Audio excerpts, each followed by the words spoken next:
We call it having a trick baby. Two strangers meet for a business transaction and there's a mistake. The pimp said, you can't make any money having a baby in the oven. We have got to kill this baby. They kicked her in the stomach. They fed her alcohol. They gave her drugs. They took a hanger and stabbed the baby over and over again. But the baby would not die. The baby was born 2 months premature with no pancreas, a learning disability, a bladder too small, unable to function, a severe stutterer. We call it a trick baby. Nobody wants the baby. No hope, no future. Kill it was the word. That baby was me. I'm the lowest of the low. I come from the guttermost. I come from a hellish condition. And so when I would go to school, I couldn't talk. I stuttered so severely from the trauma. My mother had a madam who hated men. Her name was Dolores, and she was a sadist. And when she would watch me, she would take a broomstick and stick it in a place where no boy should have any object in his body. And when you are tortured like that, you learn 4 things. Don't talk, don't trust, don't feel, and pretend nothing is happening. And by age 10, I had had enough.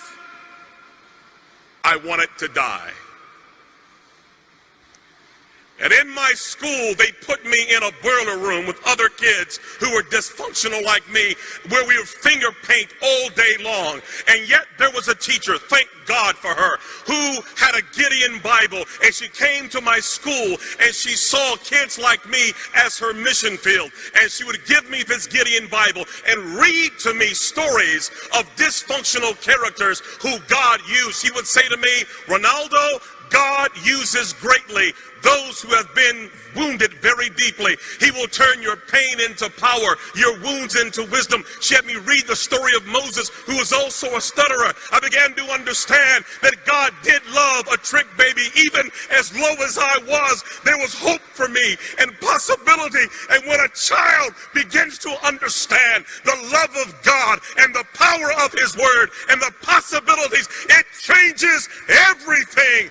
How can a young man keep his way clean? By taking heed according to your word. Your word have I hid in my heart that I may not sin against thee. I began to memorize the Bible, that Gideon Bible, reading 2,000 scriptures. And when you put that kind of word in a life, something begins to happen. My stuttering went away. I stopped wetting the bed. I stood tall. I became valedictorian, became a pastor, and preached until everybody in my family got saved. Why? Because somebody placed the Gideon Bible in a woman's hand that changed a life forever. Yes, I was born a trick baby, but the trick was on the devil.